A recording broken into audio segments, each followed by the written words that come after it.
안녕하십니까. 우리 오늘은 성경 해석학 우리 교과 그 8번째 시간이 되겠습니다. 이번 제8과와 제9과 이 두 주에 걸쳐서 성경을 해석하면서 거의 전체의 토대가 되는, 영어로 파운데이션, 전체의 기초가 되는 창세기, 그 중에서도 창세기 처음 몇 장, 우리 교과책은 그렇게 말하는데 엄밀히 말하면 11장까지입니다. 그 창세기 1장부터 11장까지를 어떻게 해석하느냐라고 하는 것이 성경 전체를 해석하는 기초가 되기 때문에 이번 주와 다음 주, 이번 주는 성경을 성경으로 해석할 때 성경 안에서 장 안에서, 그리고 성경 전체 안에서 성경이 성경을 해석할 때 어떻게 되는가, 소위 문법적 해석, 그 다음에 또 이 성서적 해석, 뭐 그런 원칙에 의해 해석할 때 어떤 의미가 있는지를 살펴보게 되겠고, 다음 주, 이제 9주차에는 성경을 성경으로 해석하지 않고 뭐 문화에 근거해서, 다른 문헌에 근거해서 해석했을 때 어떻게 잘못될 수 있는지를 확인해 보는 그런 두 주가 되겠습니다. 그래서 창세기 1장부터 11장까지를 구체적인 본문으로 해서 전반적으로 넓게 그걸 어떻게 해석해야 되는가 하는 것을 살펴보는 교과가 되겠습니다. 여기서 교과를 시작하기 전에 우리 교우님들께 제가 한번 도전을 해보려고 합니다. 이게 뭔가 하면 우리가 12과 주제가 난해절을 함께 다루기, 뭐 그렇게 되어 있습니다. 그래서 여러분들이 개인적으로 성경을 공부하다가 뭐 이런저런 의문을 뭐 누구나 다 가지고 있을 겁니다. 그래서 그 의문을 여러분과 함께 풀어가는 시간을 가져보려고 합니다. 성경을 읽다가 해석상 어려움을 경험한 경우 누구라도 있겠죠. 그렇죠? 그런 경험을 하신 분들 중에 혹시 제게 연락을 드려봐야 되겠다 싶은 생각이 드신 분들은 지금 보시는 이 이메일 주소로 보내주시는데, 필연 제가 모든 분들에게 개인적으로 답을 드릴 수는 없습니다. 쭉 문제를 혹시 보내주시면 이런 문제들을 우리 교우님들이 궁금해 하십니다 하고 문제를 제가 소개해 드릴 수 있습니다. 그런 다음에 함께 보신 분들이 저 문제는 저렇게 풀어지는데 하고 나름대로 답을 하실 수 있겠죠. 그래서 제가 문제를, 제게 보내주시는 문제를 개인적으로 답을 못 드립니다. 많은 분들이시니까요. 대신에 함께 나눌 필요가 있다고 생각되는 것들을 좀 선별해서 그 중에 몇 가지를 제 12주차 어려운 성경절을 난해 구절들을 해석할 때 그때 좀 한번 다루어 보도록 하겠습니다. 그러니까 뭐 이런저런 개인적인 안무와 함께 제가 개인적인 대답을 못 드린다고 미리 말씀을 드립니다. 하더라도 혹시 그 문제가 된다고 생각되는 것들이 있으면 이 이메일로 보내주시면 제가 문제를 이런 게 어렵다고 교우님들이 느낀다라고 소개해드리면서 그 중에 몇 가지를 이렇게 풀어보는 시도를 해보려고 합니다.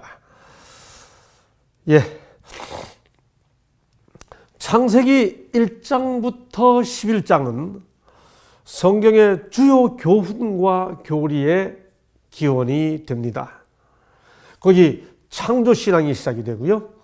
삼위일체 신론, 하나님의 성품, 하나님은 무엇을 하시는 분이신지와 함께 어떤 분이신지, 더 나아가 인간의 본질, 인간의 도덕이 어디에 있는지, 인간이 가지고 있는 근본적인 청지기, 직분, 가정과 결혼의 기원, 안식일, 죄가 어떻게 시작이 됐는지, 메시아에 대한 허락과 구속의 경륜이 어떻게 시작이 되는지, 세계적인 대홍수에 관한 기록, 그리고 그 후에 언약, 그리고 바벨 사건, 언어와 백성들의 분산, 그 다음 거기 창세기 5장과 11장에 두 번의 촉보 기록이 나오죠. 아담부터 노아부터 아브라함까지 이어지는 성경 연대기의 틀을 제공해 주는 족보, 이 모든 내용들을 담고 있는 것이 창세기 1장부터 11장까지입니다. 사실 창세기를 크게 두 부분으로 나누면 1장부터 11장, 12장부터 50장으로 나누거든요. 1장부터 11장을 영어로 Primeval History, 선사, 원역사라고 이야기합니다. 12장부터는 Patriarchal, 부조 시대가 시작이 됩니다. 사실 1장부터 11장이 없으면 성경의 뿌리가 아브라함이라는 한 유대 민족의 조상 이야기로부터 시작할 뻔했습니다. 그런데 창세기 1장부터 11장이 있기 때문에 이 모든 기별이 한 민족의 이야기가 아니라 인류에 관한 것이 됐고 우주에 관한 것이 됐죠. 그런 의미에서 창세기 1장부터 11장은 너무너무 중요하고, 이 부분을 어떻게 해석하느냐 하는 것이 성경 전체를 해석하는 것에 토대가 된다, 기초가 된다라고 하는 것은 절대로 과언이 아닙니다. 그래서 이번 주는 창세기 1장과 2장과 3장, 죄의 기원까지 이렇게 며칠 동안, 이번 주 동안에 함께 살펴보게 되겠습니다. 여러분, 창조를 둘러싸고 우리가 이해해야 하는 것을 구태여 육하원칙, OWLH라고 그러잖아요. 언제, 어디서, 누가, 무엇을, 어떻게, 왜, H까지 하면 how, 어떻게 인데, 성경이 창조와 관련하여 던지는 질문이 뭔가요? 이사야 40장 26절에 보면 너희는 눈을 높이 들어 무엇이 창조되었나 보라가 아니에요. 언제 창조되었느냐가 아니에요. 너희는 눈을 높이 들어 어디에서 창조되었는지 보라. 이사야 40장 26절은 너희는 눈을 높이 들어 누가 이 모든 것을 창조하였나 보라. 창조와 관련하여 던지는 질문은 사실 누가입니다. 가만히 보면 창조 기사를 읽는 많은 분들이 무엇에도 초점이 있어요. 무엇이 창조되었나? 땅이 무엇이? 그런데 성경은 묻기를 누가 창조하였느냐에 초점이 있습니다. 무엇이 창조됐죠? 성경은 만상이 어떻게 창조했죠? 여호와의 말씀으로 하늘이 지음이 되었으며 그 만상이 그 입기운으로 이루었도다. 그 다음에 왜 창조했죠? 무릇 내 이름으로 일컫는 자 곧 내가 내 영광을 위하여 창조한 자를. 하나님의 영광을 위하여, 사랑을 인하여. 사실 육하원칙이 다 중요하겠지만 창조와 관련해서는 누가 창조했느냐, 왜 창조했냐, 어쩌면 이런 질문이 가장 근본적이고 본질적인 질문이 되겠죠. 우리 그거 놓치지 말고 한번 오늘의 이번 주 교과를 한번 따라가 보죠. 먼저 창세기 1장 1절입니다. 저는 매일의 소재를 이렇게 제목을 따라가지 않고 한번 이 창세기 1장의 매일의 창조, 엿새 동안의 창조, 안식일을 포함한 거기를 창세기 1, 2장과 3장의 전반부를 한번 성경 본문대로 한번 다루어 보도록 하겠습니다. 오늘은 제가 우리 교우님들이 조금 답답하도록 해설을 드리려고 합니다. 제가 설명보다는 자꾸 질문을 드리겠습니다. 제가 어떤 답을 드리기보다는, 해설을 드리기보다는 이런 것도 생각해 보셔야 합니다 하는 방식으로 조금 우리 교우님들 생각하기에 이렇게 자꾸 문제만 던지고 답을 안 주나 하는 느낌이 들 만큼 자꾸 문제만 드리는 쪽으로 그렇게 제가 말씀을 드리려고 합니다. 창세기 1장 1절, 태초에 하나님이 천지를 창조하시니라. 여러분, 태초가 언젠가요? 하나님은 시작이 없는 존재이시죠. 그런데 태초라는 그 순간에 하나님이 천지를 창조하시죠. 여러분, 하나님은 천지를 창조하실 때 첫째 날에 뭐 만드시고 둘째 날에 뭐 만드시고 그렇게 하실 필요가 있으신가요? 없죠. 그 모든 걸 한순간에 한꺼번에 만드실 수도 있죠.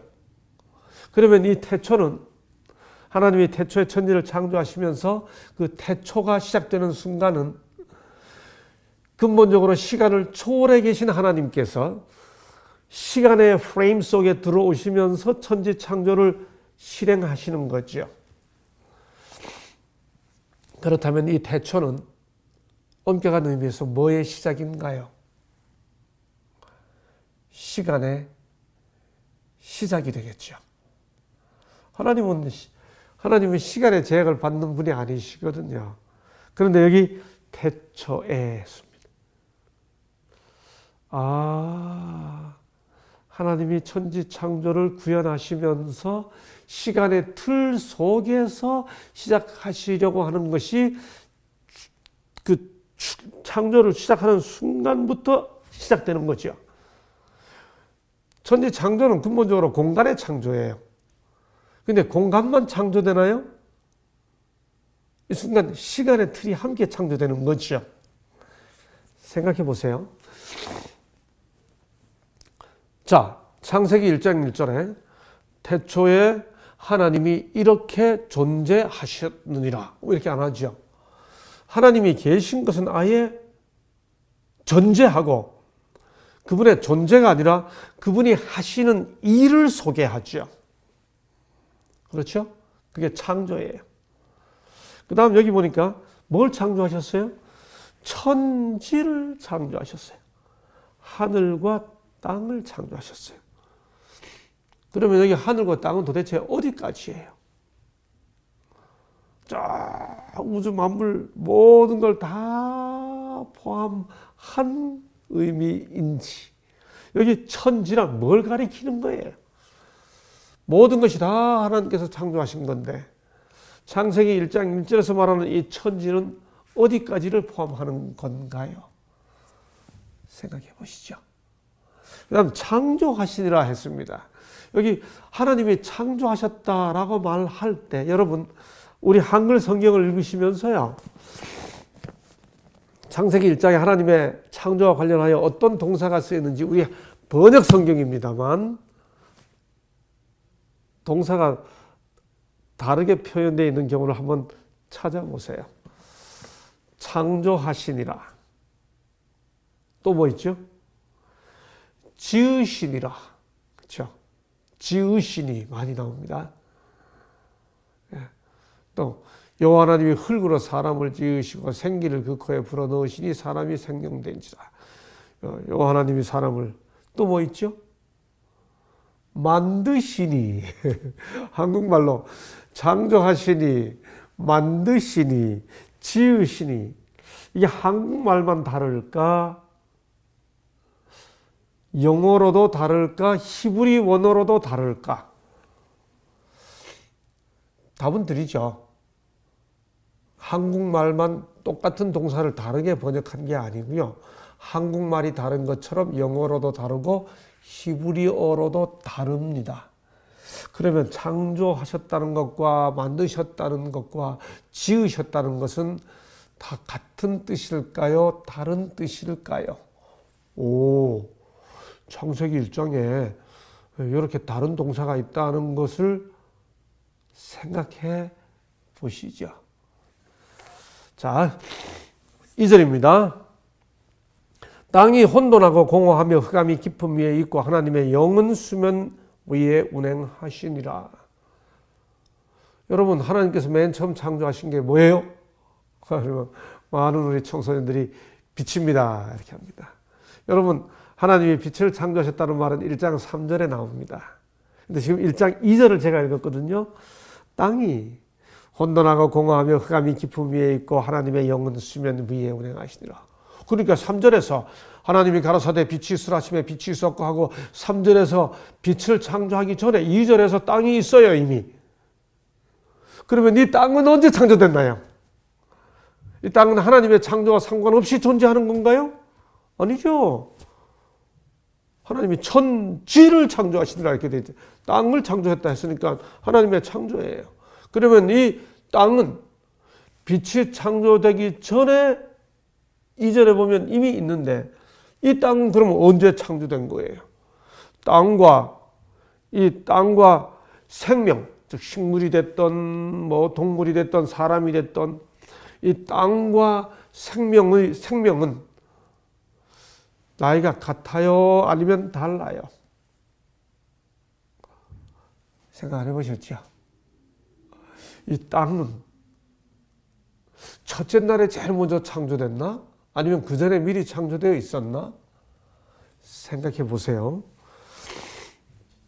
혼돈하고 공허하며 했습니다. 혼돈하고 공허했다? 아, 이게 무슨 뜻일까요? 네. 막 헝클어진 거예요? 하나님께서 천지를 창조하자마자 하나님이 막 창조하신 게 한국말 표현대로 막 혼돈해요? 막 뒤죽박죽 돼 있어요? 하나님이 정리 안 하셨기 때문에 텅 비어 있어요? 공허? 네.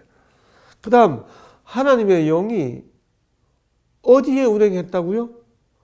수면 위에요. 여러분, 물 위에. 그러면 물은 언제 창조된 거예요?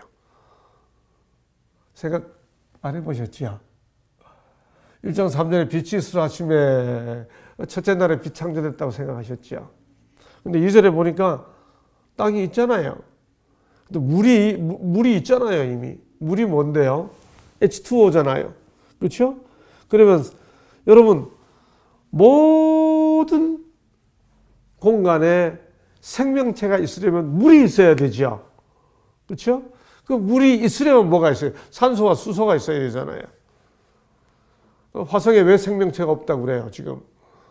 물이 없기 때문이라고 흔히 이야기하잖아요. 그러면 산소와 수소의 이 존재, 물이 있게 되는 이 상태는 하나님께서 첫째 날 미리 그렇게 다 만들어 놓으신 거예요? 이건 어떻게 된 걸까?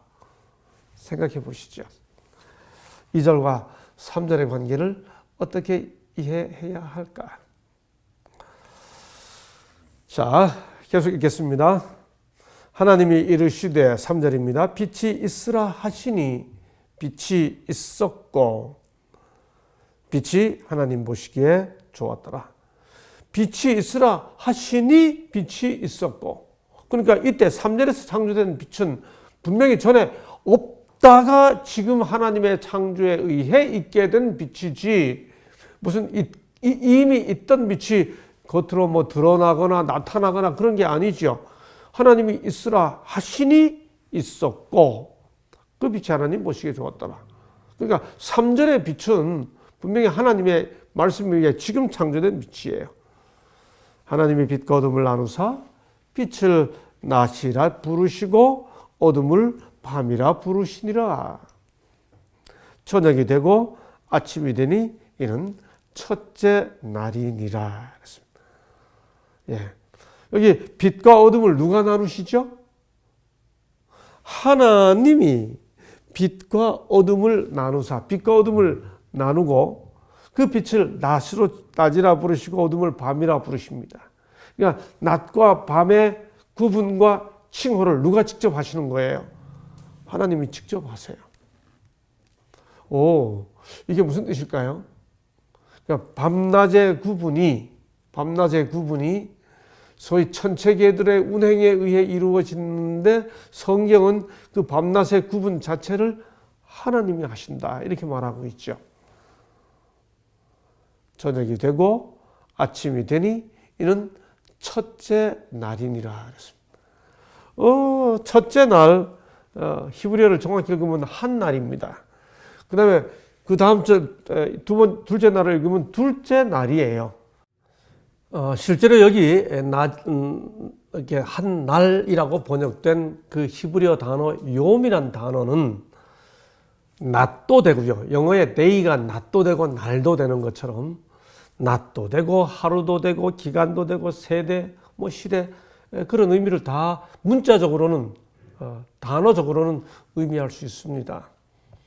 그런데 여기 창세기 1장에서 이 욤이 과연 뭘 의미하는지를 성경적으로 어떻게 이해하느냐에 따라 나머지 성경 전체를 해석하는데 영향을 끼쳐요. 만약에 이 옴이 하루를 의미하지 않는다면 아담의 나이가 930살에 향수하고 죽었더라 하는 그 아담의 나이는 오늘날의 우리 수명으로 계산했을 때 그 930년이라는 단위하고는 의미가 없어지는 거죠. 그렇죠? 930년을 살았는데 창세기의 그 하루가, 창조 주간의 하루가 오늘날과 똑같은 24시간 하루가 아니었다면 여섯째 날 창조된 아담의 수명은 의미가 없는 거예요. 그렇죠? 930년이라는 단위 자체가. 무엇보다도 안식일. 엿새 동안 내가 천지를 창조했으니 그를 기념하여 안식일을 지키라 할 때 창조 주간의 그 하루하루가 오늘날과 같은 하루가 아니라면 안식일을 지키라는 명령 자체가 성립될 수가 없죠. 무엇보다도 창세기의 그 창조 주간의 하루하루의 창조의 연속성, 셋째 날, 넷째 날에 뭐 창조하시고 이 창조의 연속성이 긴 오늘날과 같은 시간 단위가 아니고 긴 세대나 뭐 어떤 시대를 가리킨다면 실제로 그렇게 해석하는 사람들이 있으니까요. 시대를 가리킨다면 그렇다면 이 창조의 연속성이 낮과 밤에 있어서 만약에 이게 하루가 1000년이라 합시다. 그러면 1000년은 낮이고 1000년은 밤이 되는 거예요. 그렇죠? 낮과 밤으로 구성되어 있으니까. 적어도 그 기간에 반은 밤이 되는 상황이에요. 전혀 불합리하지요. 창조가 셋째 날에 식물이 창조되고 나머지 긴 세대 동안 식물이 그냥 있었다. 어둠의 기간 동안에. 이건 창조와 오늘의 세계와 전혀 다른 이야기가 되는 것입니다. 무엇보다도 우리 교과책이 설명해 주고 있는 것처럼 욤이란 단어 앞에 첫째, 둘째, 셋째, 넷째 이렇게 소수와 함께 쓰일 때는 그 욤은 하루를 의미한다고 하는 것이 문법적인 용례입니다. 그러므로 우리는 창세기의 하루는, 창조의 하루는 오늘날과 같은 하루다라고 하는 것을 성경 본문 안에서 아주 명확한 근거를 가지고 이해를 해야 하는 것이죠. 여기 부조 선지자 111쪽에 성경은 이 세상이 오랜 세월을 통하여 혼돈 상태에서 서서히 진화되었다는 것을 인정하지 않는다. 창조의 하루하루는 그 뒤에 잇따른 모든 날처럼 저녁과 아침으로 되었다고 거룩한 기록은 선언한다. 매일의 끝에 창조의 주의 일의 결과가 발표되어 있다. 하루하루 끝에 it is good. 보시기에 좋았더라. 그렇죠? 저녁이 되면 아침이 되는 이는 넷째 날이니라. 이 단위는 창조의 하루가 오늘날과 같은 하루라고 하는 것을 전제로 표현하고 있는 것입니다. 자, 이렇게 해서 우리는 창세기 1장 1절로 5절에 그 첫날에 관한 기사들, 과연 거기서 우리가 함께 물어야 할 많은 질문들을 제기하면서 함께 살펴보았습니다. 자, 이제 1장 6절로 7절입니다. 하나님이 이르시되 물 가운데 궁창이 있어 물과 물로 나뉘라 하시고 하나님이 궁창을 만드사 궁창 아래의 물과 궁창 위의 물로 나누게 하시니 그대로 되니라. 하나님이 궁창을 하늘이라 부르시니라. 저녁이 되고 아침이 되니 이는 둘째 날이니라. 교우님들 여기 뭐가 없습니까? 창조 주간에 관한 기록 중에서 여기 다 반복되는 중에 여기 뭐가 빠졌죠? 둘째 날에? 하나님 보시기에 좋았더라가 둘째 날에 없죠? 그렇죠? 자, 그래서 여기 그 좋았더라가 없다는 사실 왜 없을까? 또 한번 생각해 보세요. 서두에 말씀드렸습니다. 오늘은 자꾸 제가 질문을 드립니다. 궁창이 뭐죠? 궁창. 궁창이 뭐예요? 궁창이란 히브리어 라키아란 단어는 쫙 펼쳐놓은 것입니다. 그런데 어떤 성경들에 보면 궁창이란 단어를 창공, 공간, 하늘, 실제로 하늘이라 부르시니라 그렇게 되어 있으니까요. 자, 여기 궁창이 있는데 그 궁창 위에 물이 있고 궁창 아래 물이 또 있습니다. 위에 물은 뭐고 아래 물은 뭐예요? 만약에 궁창이 창공이라고 이야기해서 하나님이 둘째 날에 궁창과 창공을 만드셨다. 대기를 조성하셨다. 만약에 그렇게 되면 이때 H2O가 만들어진 거예요? 이때 각종 대기 구성 요소들이 만들어진 거예요, 둘째 날에. 만약에 그렇다면 아까 말씀드린 대로 창세기 1장 2절에서 이미 물이 있는데요. 물이 있다는 말은 H2O가 있다는 말인데요. 수소와 산소의 결합이 이미 있다는 뜻인데요. 생각해 보시죠. 오늘은 좀 답답하게 말씀을 드립니다. 셋째 날, 하나님이 이르시되 천하의 물이 한 곳으로 모이고 묻이 드러나라 하시니 그대로 되니라. 하나님이 묻을 땅이라 부르시고 모인 물을 바다라 부르시니 하나님 보시기에 좋았더라. 하나님이 이르시되 땅은 풀과 씨 맺는 채소와 각기 종류대로 씨 가진 열매 맺는 나무를 내라 하시니 그대로 되어 땅이 풀과 각기 종류대로 씨 맺는 채소와 각기 종류대로 씨 가진 열매 맺는 나무를 내니 하나님 보시기에 좋았더라. 오, 둘째 날엔 좋았더라가 없는데 셋째 날에 좋았더라가 두 번 나오지요. 왜 셋째 날에는 두 번 나올까요? 자, 하나님의 명령에 의해 물이 한 곳으로 모이고 묻이 드러나려면 그런 명령이 이루어지도록 하기 위해 이루어지는 과정에서 발생할 수많은 지질학적 변동들은 뭘까요? 여기 식물을 창조하면서 왜 풀, 씨 맺는 채소, 씨 가진 열매 맺는 나무라고 이야기했습니다. 식물을 이렇게 셋으로 다 나눌 수 있나요? 여기 각기 종류대로라는 말은 뭘 의미하나요? 셋째 날입니다. 생각해 주시죠. 넷째 날, 하나님이 이르시되 하늘의 궁창에 광명체들이 있어 낮과 밤을 나누게 하라 하고 그것들로 징조와 계절과 날과 해를 이루게 하라. 또 광명체들이 하늘의 궁창에서 땅을 비추라 하시니 그대로 되니라. 하나님이 두 큰 광명체를 만드사, 이게 만드사 그랬죠. 창조하시니 아니에요. 만드시니 큰 광명체로 낮을 주관하게 하시고 작은 광명체로 밤을 주관하게 하시며 또 별들을 만드시고 여러분 성경이 저 만드시고가 다른 성경 글자와 비교해서 작지 않으면 그 성경 원문에 없는 단어를 삽입해 놓았다는 표시를 없애버린 겁니다. 그냥 별들을 하고 끝났어요. 이 만드시고가 없습니다. 하나님이 그것들을 하늘의 궁창에 두고 땅을 비추게 하시며 낮과 밤을 주관하게 하시고, 계속 반복되는 용어는 뭐죠? 주관입니다. 빛과 어둠을 나뉘게 하시니, 이게 무슨 말이에요? 하나님이 빛과 어둠을 나누사, 하나님이 빛과 어둠을 나누었었죠. 근데 여기 지금 큰 광명체, 작은 광명체를 만들어서 그것들로 하여금 빛과 어둠을 나뉘게 하시니, 하나님께서 그걸 나누는 기능을 이것들에게 이렇게 시키시는 모습이죠. 사역형이라고 합니다. 빛과 어둠의 분리 기능을 이 큰 광명체, 작은 광명체에게 넘겨주고 시키시는 모습, 본문입니다. 자, 그러면 여기 큰 광명체와 작은 광명체는 뭘까요? 당연히 해, 달이겠죠. 그럼 왜 해, 달이라는 용어를 안 썼을까요? 큰 광명체, 작은 광명체라고 왜 표현했을까요? 생각해 봐 주시죠. 아마도 이 문제는 다음 주에 나올 겁니다. 다섯째 날, 하나님이 이르시되 물들은 생물을 번성하게 하라. 땅 위 하늘의 궁창에는 새가 나르라 하시고, 제가 중학생다운 질문 하나 드리겠습니다. 여러분, 박쥐는 쥐입니까? 새입니까? 분류학상. 박쥐는 새예요? 쥐예요? 쥐예요.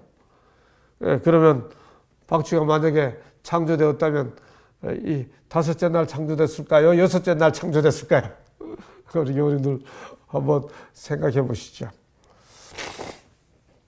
하나님이 큰 바다 짐승들과 물에서 번성하여 움직이는 모든 생물을 그 종류대로, 날개 있는 모든 새를 그 종류대로 창조하시니 하나님 보시기에 좋았더라. 하나님이 그들에게 복을 주시며 이르시되 생육하고 번성하여 여러 바닷물에 충만하라. 새들도 땅에 번성하라 하시니라. 저녁이 되고 아침이 되니 이는 다섯째 날이니라. 예.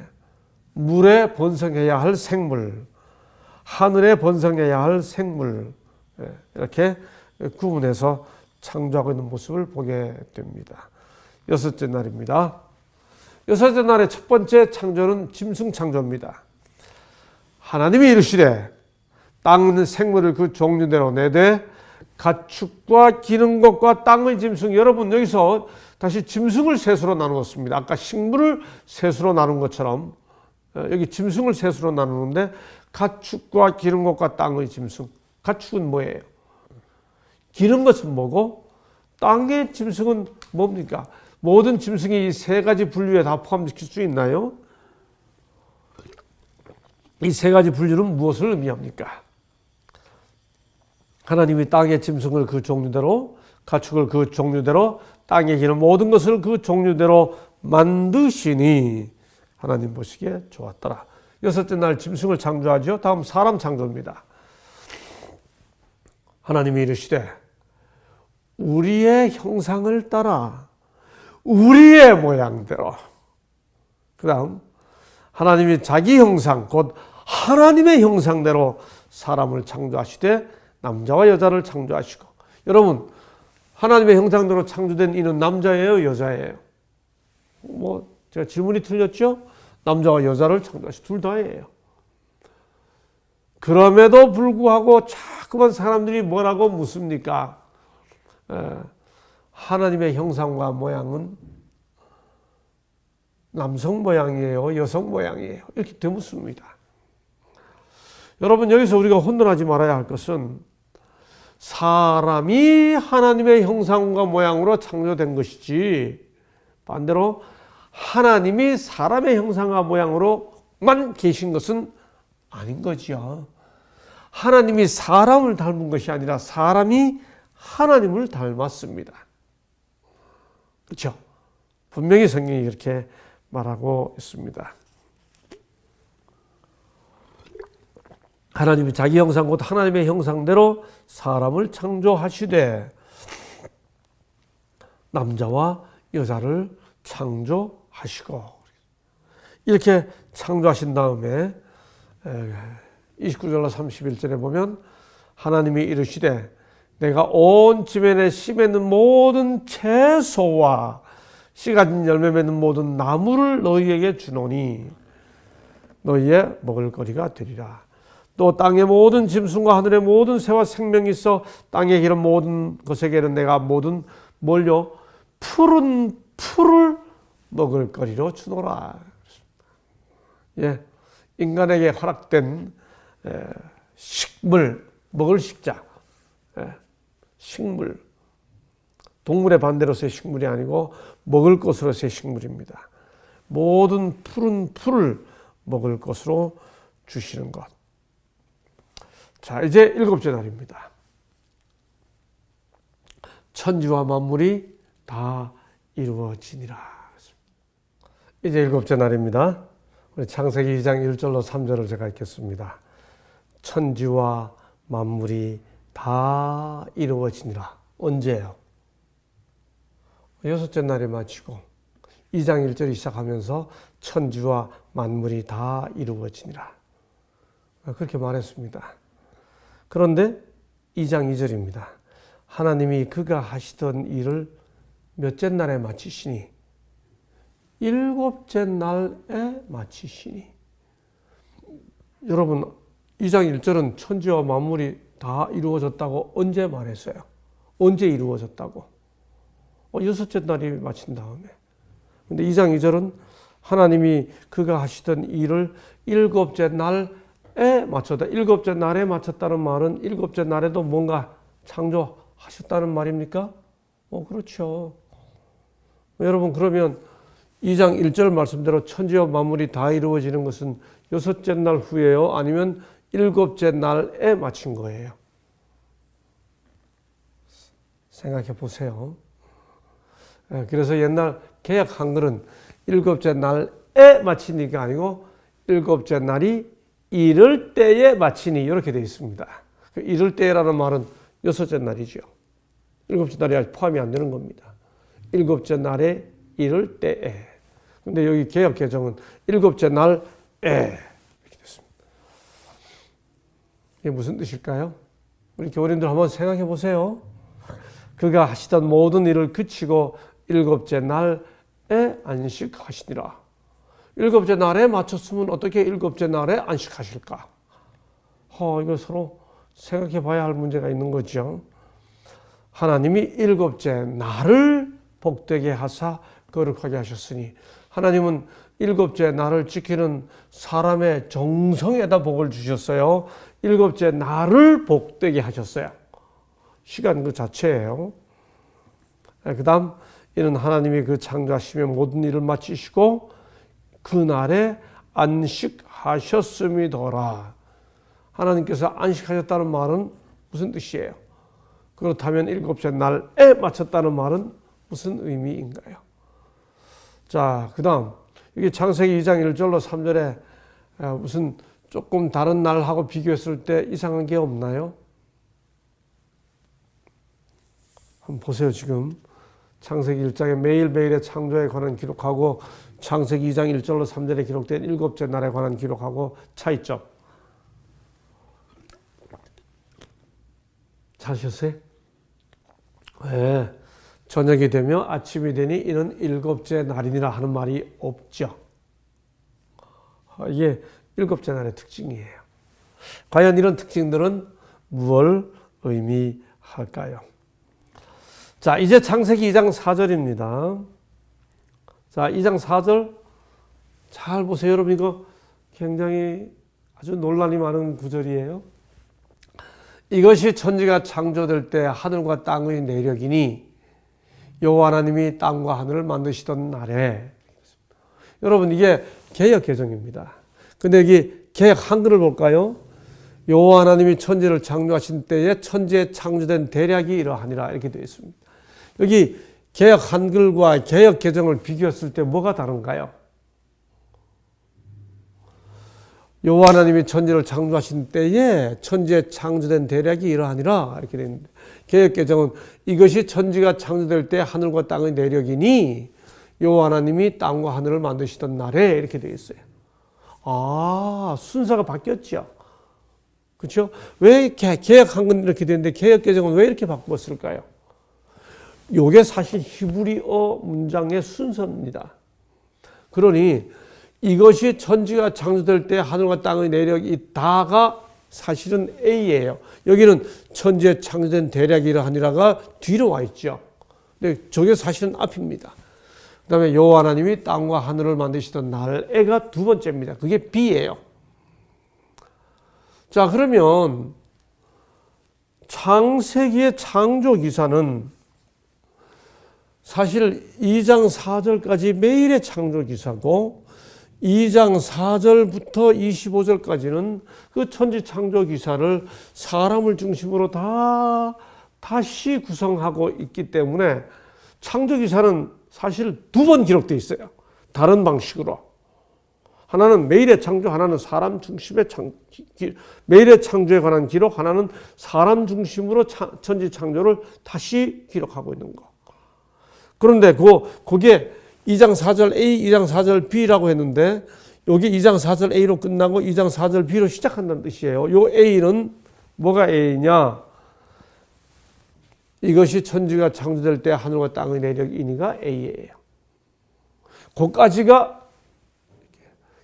창세기 1장 1절부터 시작됐던 창조기사가 거기 가서 끝난다 그 뜻입니다.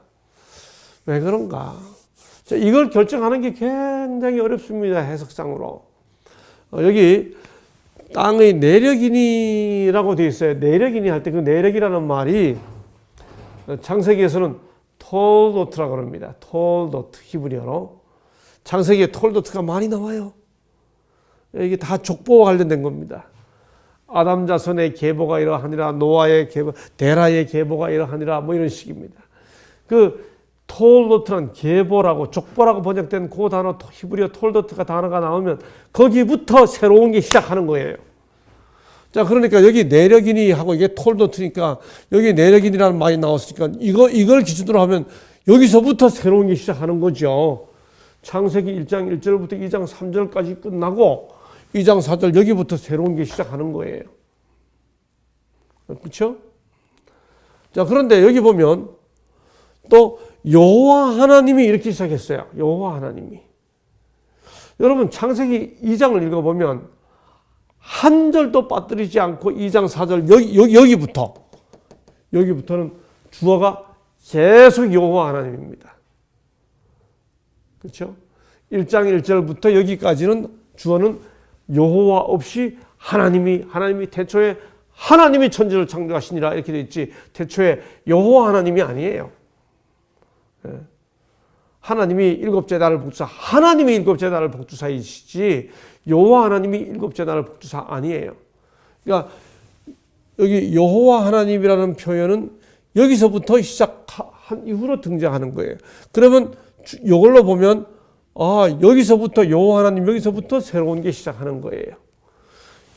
톨도 들어보면 여기서부터 새로운 게 시작하고 여호와 하나님으로부터 보면 여기서부터 새로운 게 시작하는 거예요. 벌써 어려워지셨어요? 잘 보세요. 이게 중요합니다. 그럼 어떻게 결정하느냐? 제가 보기에 여러분 성경은 이렇게 되어 있어요. 이것이 천지가 창조될 때에 하늘과 땅의 내력이니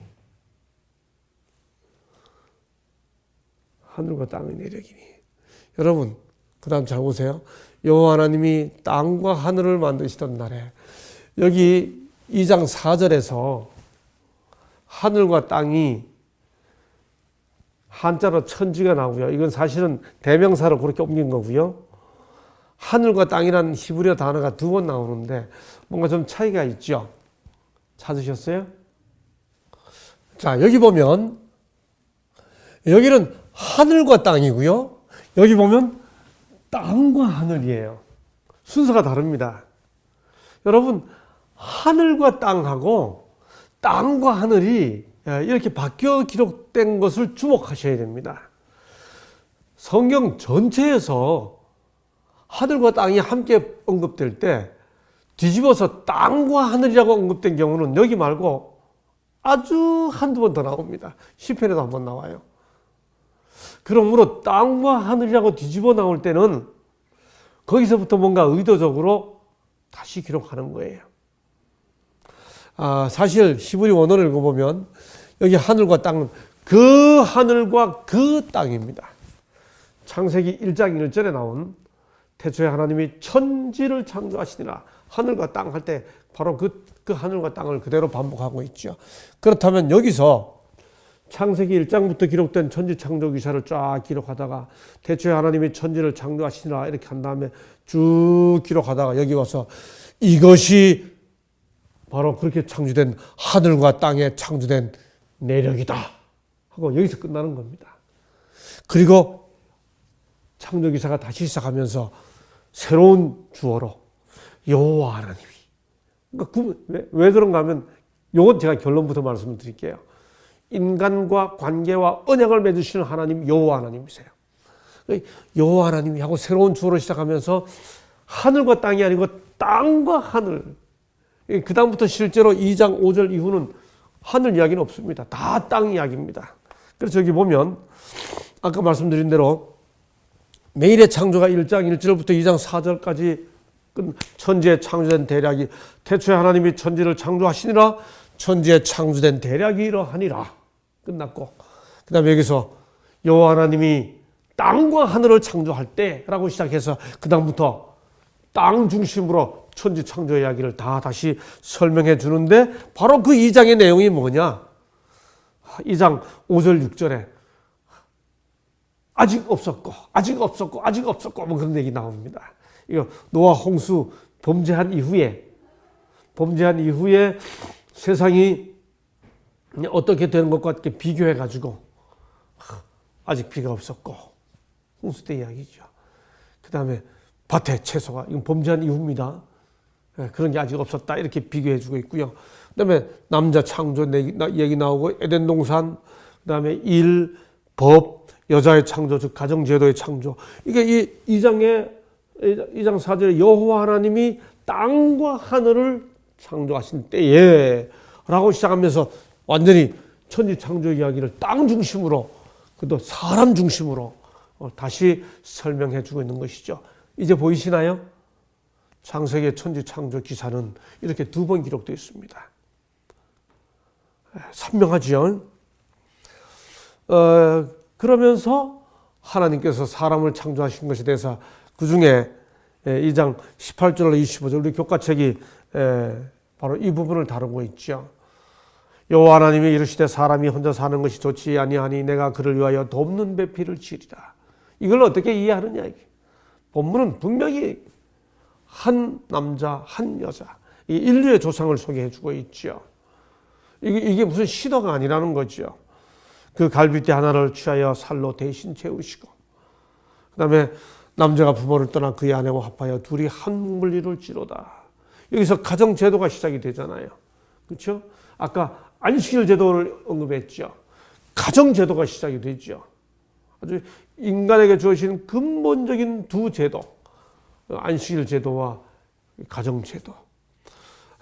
이게 조금 빗나간 이야기 될지 모르겠습니다만, 남자가 부모를 떠나 왜 여자가 안 떠나고 남자가 떠나냐? 생각해 보세요. 이게 처가살이 하라는 말이 절대로 아닙니다. 그의 아내와 합하여 둘이 한 몸을 이룰지로다. 이것이 하나님께서 주신 주례사잖아요. 그렇죠? 인류의 시작, 그 가정제도의 시작을 여기서 언급하고 있는 거지요. 주님께서 바로 이 사건을 언급하면서 이렇게 말씀하시죠. 바리새인들이 예수께 나와 그를 시험하여 이르되 사람이 어떤 이유가 있으면 그 아내를 버리는 것이 옳으니까. 예수께서 대답하여 이르시되 사람을 지으신 이가 본래, 이렇게 말합니다. 여기 본래라는 말은 주님이 예수께서 창세기에 이 사건을 어떻게 보셨는지를 그대로 나타내 주는 겁니다. 이게 무슨 소설 속의 이야기나 신화 속의 이야기가 아니고 본래 아주 역사적 사실 속에서 근본적으로 기원을 찾아서 언급하는 거죠. 바리새인들이 또 묻습니다. 그럼 모세가 왜 이혼 증서를 써주라 그랬죠? 그때 주님이 하신 대답. 모세가 너희 마음의 완악함 때문에 허락했지만은 본래는 그렇지 않아. 근본을 찾아가는 거죠. 뿌리를 찾아가는 겁니다. 그렇죠? 예수께서 창세기의 이 사건들을 어떻게 보셨고 어떻게 해석했는지를 아주 선명하게 보여주는 겁니다. 성경을 가지고 성경을 해석할 때 창세기의 창조 이야기는 이런 의미를 가지고 있습니다. 이렇게 해석하는 것이 성경으로 성경을 해석하는 거다라고 하는 겁니다. 그 다음 여기 로마서 5장 12절 15절 창조와 타락과 십자가 다른 내용 다 생략하고요. 요 구절 제가 다음 주에 이 내용이 또 나옵니다. 그리고 그 다음 주에 역사와 성경이라고 하는 부분에서 또 언급돼요. 보세요. 한 사람으로 말미암아 죄가 세상에 들어오고 그렇게 했죠. 한 사람으로 말미암아 죄가 세상에 들어오고 그 다음 죄로 말미암아 사망이 들어왔나니 이와 같이 모든 사람이 죄를 지었으므로 사망이 모든 사람에게 이르렀느니라. 한 사람의 범죄를 인하여 많은 사람이 죽었은즉 또 하나님의 은혜와 또한 한 사람 예수 그리스도로 말미암은 선물은 많은 사람에게 넘쳤느니라. 여러분 여기에서 중요한 몇 가지 맥락이 있죠. 하나는 아담입니다. 아담의 범죄고 하나는 예수 그리스도의 죽음이에요. 그 다음에 그것이 내게 끼치는 모든 사람 중에 내가 포함되어 있잖아요. 그 아담의 죄가 나에게 끼치는 영향, 예수의 죽음이 나한테 끼치는 영향, 그걸 가지고 지금 이 내용이 기술되고 있죠. 여러분 그런데 이 기술 속에는 창조와 타락과 십자가, 그 창조와 타락과 십자가가 나에게 어떤 영향을 끼치는지를 역사적 맥락 속에서 함께 아담의 죄와 예수님의 죽으심과 나의 죄된 속성과 구원에 대해서 나란히 놓고 있어요. 여러분 이것이 뭘 의미합니까? 내가 지금 역사적 실존인 것처럼 내가 지금 이렇게 실제로 존재하지 내가 무슨 소설의 주인공이 아니잖아요. 그렇게 예수의 죽으심이 나에게 역사적으로 영향을 끼치고 그렇게 예수께서 죽으셔서 내가 구원받게 된 것은 아담의 죄 때문이다 라고 하는 사실을 말해주고 있는 거죠. 다시 말해 나의 역사적 실존과 예수 그리스도의 죽으심의 역사적 실존과 아담의 죄의 역사적 사실이 같은 맥락 속에서 언급되고 있는 것이 성경이 성경의 내용을 해석하는 기준입니다. 만약에 아담의 죄가 무슨 창조 설화, 실제로 하나님께서 창조하신 인류의 조상으로서 실제로 그가 범죄한 것이 아니라면 그 아담 죄 때문에 예수께서 죽으셨다 하는 말은 무슨 소설의 주인공의 죽음을 위해 죽으신 게 되는 거예요.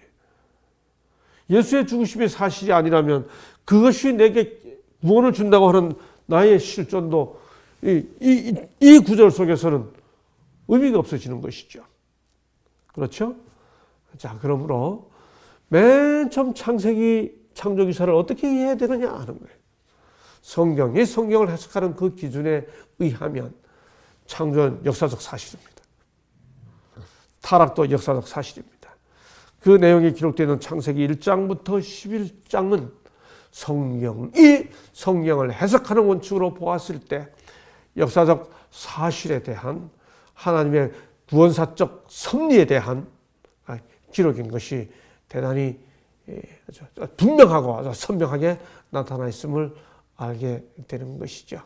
이것이 이렇게 성경을 보는 것이 창세기 1장부터 11장을 이렇게 보는 것이 성경 전체를 보는 토대가 된다고 하는 말이 여기서 또 한번 확인되지 않습니까?